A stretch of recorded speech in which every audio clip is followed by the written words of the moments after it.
and welcome back to Think Dyslexia Network. I am Dr. Lauren, and I'm very excited to introduce my new guest today. So the guest today we will be delving into administration, Orton-Gillingham, and what it looks like in Canada. So welcome, Cheryl Urbanchek. Mhm. And I just wanted to make sure I was saying that correctly. And so today my guest, Cheryl, is a proud parent of a dyslexic and believes in neurodiversity and literacy as a human right. And as an educator, she saw that she did not have the skills in training her own daughter. And so that led to her certification in literacy in Orton-Gillingham and other certification areas. So currently, Cheryl is an administrator in the public school system and a founder of Learn Literacy, which I'm really excited to hear more about that. And through which she provides learning, training and tutoring using the Orton-Gillingham methodology and structured literacy. So welcome, Cheryl, to the show. Well, thank you. It's great to be here. I'm excited for any conversation about dyslexia. Absolutely. So let me outline the questions for the audience, because I know that's also very helpful for people to know in advance what we'll be talking about. So I'm very curious to know what administration in Canada looks like through your lens with dyslexia and what remediation looks like. I also know that you are a fellow in training. And for those folks out there who aren't aware of that, maybe we can touch on what that means. But I'm very interested in knowing how you incorporate that knowledge in your administration as a school leader.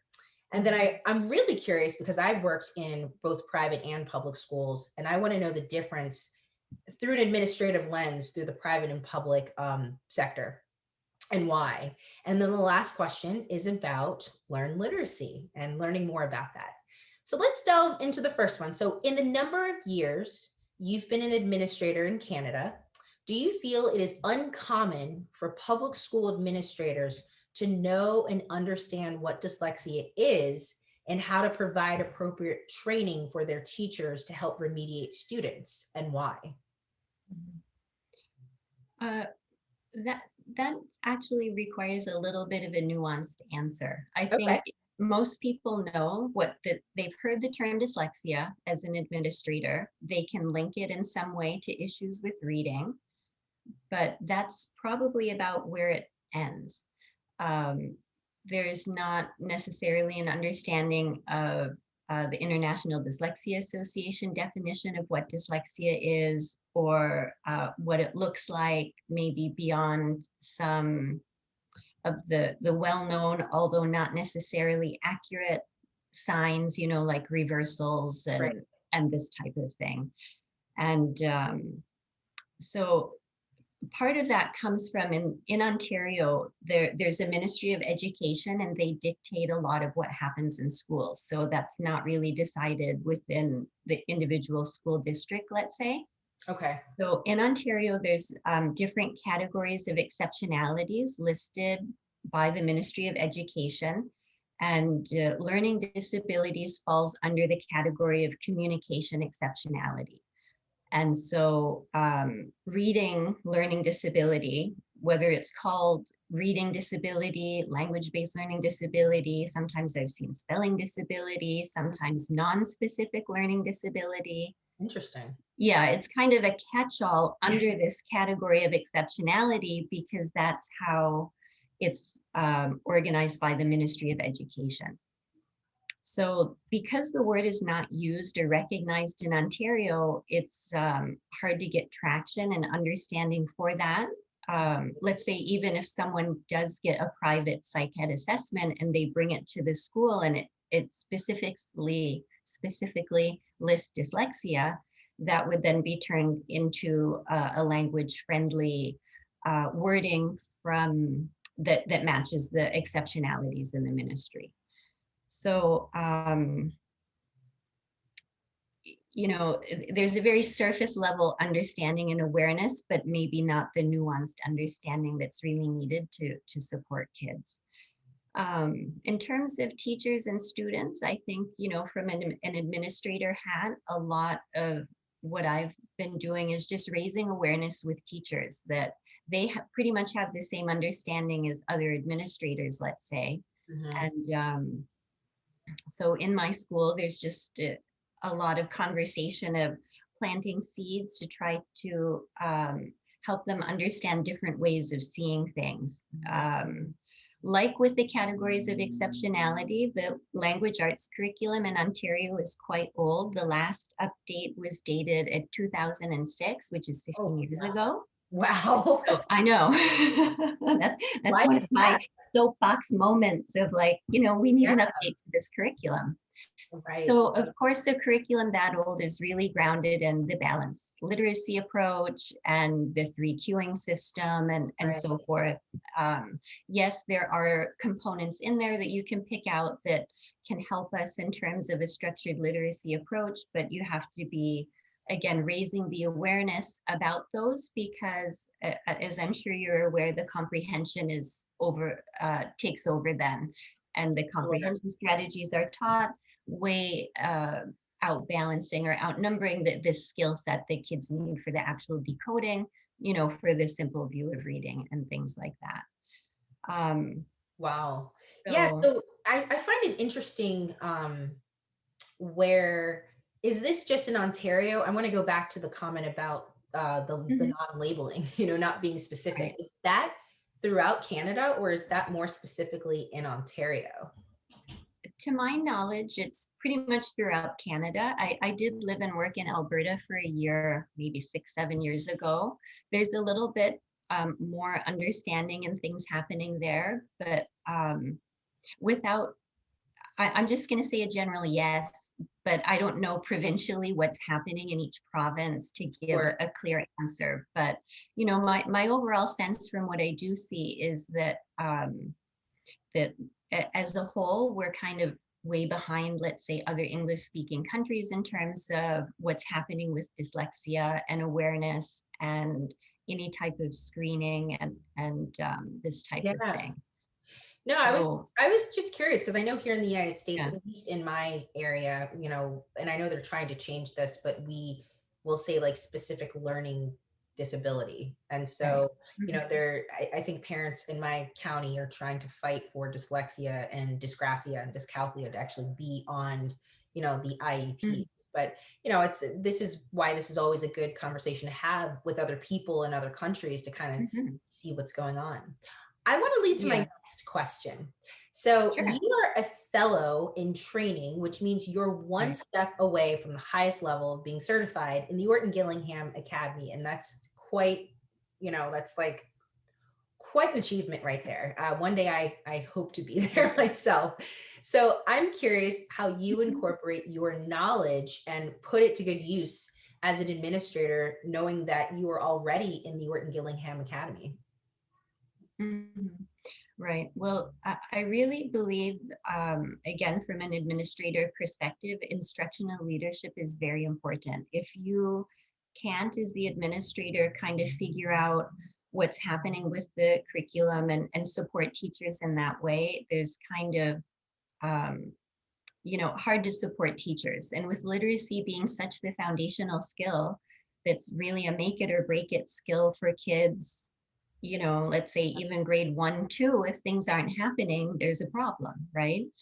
So I Right. think, one of the best things about, the OG training and the way the learning is structured through, the associate and the certified level really just gives me such a great background knowledge to then apply that to a system and really understand growth and learning of kids and the remediation component and what to build in, because that phrase, the best remediation is just good initial instruction, Right. so that I can support teachers with that and have those conversation with teachers. Because like with students, if a teacher is stuck and they don't know what to do and they don't know who to turn to or who to get support from, they not out of bad intention, they just might not be able to support that student in the best way. And with literacy and that urgent need in K1, 2 to get kids up and going, or let's say the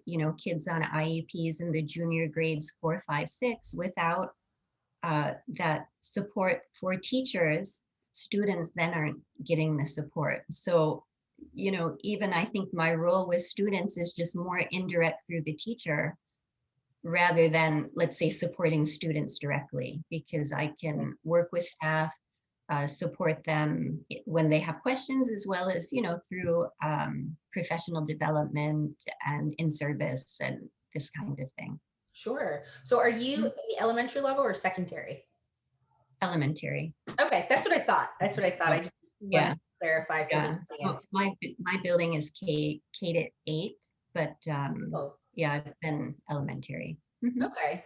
So is your staff familiar with the Orton-Gillingham Academy? Like, do you let it be known that you are where you are in the academy level wise?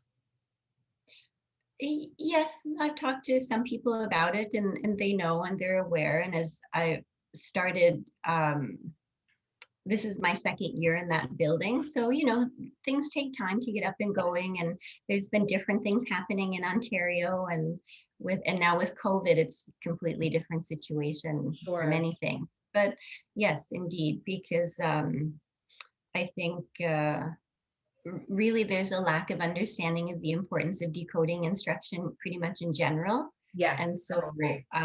that comes up. And, interestingly, just another Ontario moment is the Ontario Human Rights Commission has launched an inquiry into reading skills and reading in the province, because data has shown that students who do have learning disabilities are underperforming Mhm. based on their proportionality. So, even Right? helping staff understand why that's happening, the OG background and everything really helps with that, because, we can't just keep throwing more comprehension strategies or doing more of the same and expecting different results with the kids. Absolutely. So, I couldn't agree with that more. yeah. Um, I'm really interested in knowing more about being an administrator in the public school versus private. I know from my experiences, I've worked in two specialized private schools that were more geared towards language-based learning differences. Currently, I'm in a private school that's not. It's just a prep school, a K through 12 prep school, private Quaker school. But Mhm. I felt the administering or governing, if you will, just was a lot different because in public school your hands are a bit tied. And so I always, Mhm. at least here in the United States, I assume that all over, but that's why I'm asking. So I'm curious to know, since you have Mhm. both perspectives, can you kind of touch on Right. maybe what were some differences or positives or things that you felt you were able to make a difference in, and maybe you felt Mhm. stronger in one environment than the other? I'm very interested. Sure. So, in terms of private education, I would completely agree with you in terms of, uh, I guess, I don't know if the government oversight component is the right term, but, Yeah. there's a different way of doing things. And at least in elementary school in Ontario, let's say, you do not have to follow the Ministry of Education curriculum. So this was something that was exciting to me, because I kind of see things in different ways. And staff were very much, I guess, freed up a little bit, and it opened up conversation and this type of thing. Sure. I think from like a dyslexia or literacy point of view, a lot of private schools are investing in their training of staff. Yes. Even if they use the business model, like, this will help me attract future students to show that I have staff on hand that can support it. I'm Mhm. all for it, because the kids will get the help they need. Whereas, in public school, the funding models are different for professional development, and because that ministry curriculum is still there with that balanced literacy viewpoint. They do not uh, have the system in place for a structured literacy approach or people doing that. um, I'm I was happy to move to the public system because I felt I needed a change. And Okay. you see, the great thing about the private system is it's, to be honest, built on a sense of privilege, right? That you have people who can pay to go to school, and you can do great things with kids who have many skills that they bring with them to school, right? But the public system has to support everyone, and that's where we get into some quite equity issues and other things that become a very important part of the role in terms of really supporting everyone, and especially from that literacy component. Not that, math and social studies and science aren't important, but without literacy and early support, um, it's a challenge. So having that skill set that I bring with me, I think helps a lot in the public system to kind of understand the literacy lay of the land and support different people. Absolutely. And I think the equity piece is huge. Yeah. And I 100% agree with you. I know, and I've talked about this before in other conversations, but when I worked at my, the first private school I started my career, private dyslexic school, that was when I trained with an Orton-Gillingham fellow, and that was when I pursued my journey. There really weren't a lot of kids of color. And so, me being an educator of color, I was like, where's the, can they, I think they, can they not pay for it? Do we have scholarships for them? Things of that nature. And so coming to public school, you're absolutely right. We have to serve everyone. And so I feel it's probably your school probably may not realize just how lucky they are to have a fellow in training, to have that literacy knowledge, and not just taught English, or, I was an elementary school reading specialist. I mean, this is gold star training to know how can I support, how can I make sure that, some of these students who may not be getting what they need are actually getting what they need.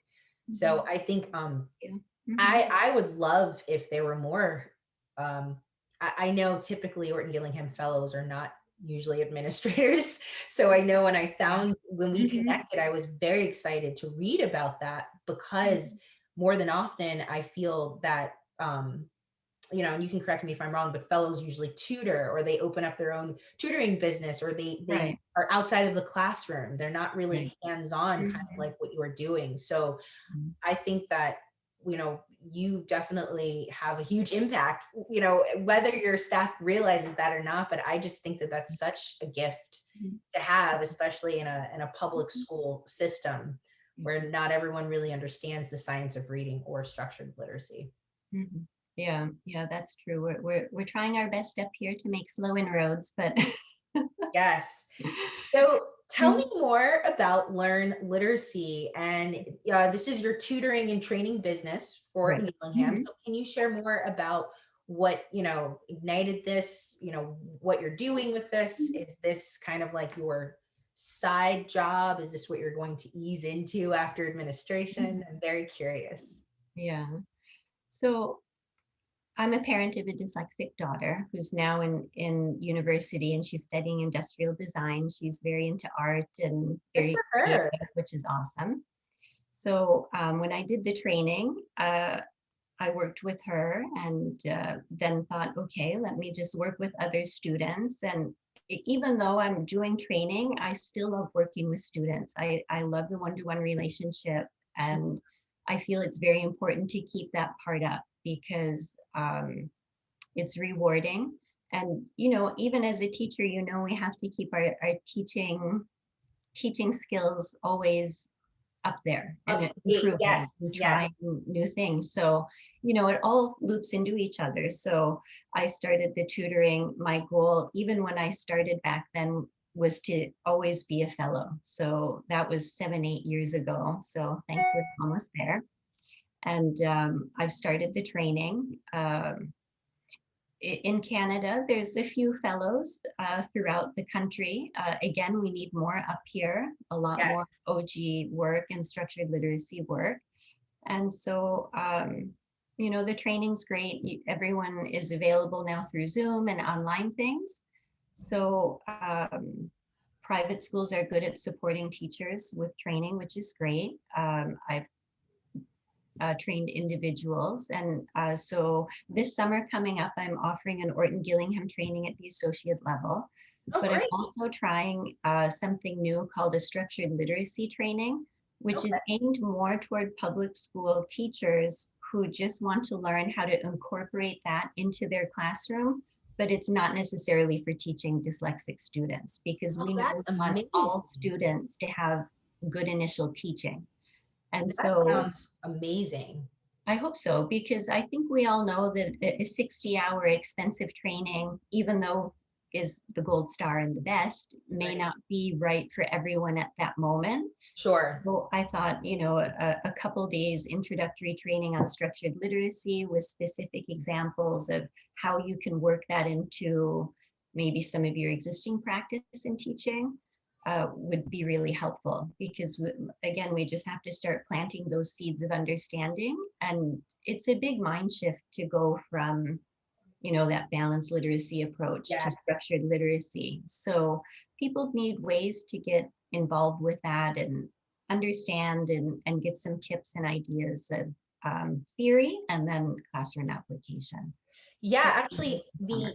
the Mhm. other administrator I had connected with, she's based out of Arkansas. She said Yeah, exactly what you had mentioned, how the school district was all balanced literacy, and she said there yeah, were so many growing pains yeah. of the mindset shift. Mhm. That sounds like a really amazing opportunity. Is this something that's only available virtually in Canada, or can other people in other countries participate in this training that you're Yeah, talking about? anyone can.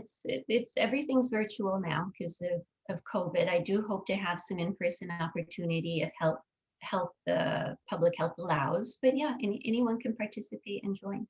The That's great. So information's on my website. I was just about to say, so we can Yeah, find that on your website, and that will actually be in the mhm, notes below. wonderful. So if Mhm. anyone is really interested, please check out it's learnliteracy.com, right? Yeah, exactly. Perfect. Mhm, Well, mhm. Cheryl, this was a really productive conversation. I Yeah, really same enjoyed here. learning more Thank you. about Mhm. your perspective in Canada as an administrator and also as a fellow in training. And I hope that we can connect again soon and maybe do another interview at some point. I would like that. Thank you so much for having me. I really appreciate the opportunity. Thank you. Absolutely. Well, have a great day. Yes, you too. Bye bye.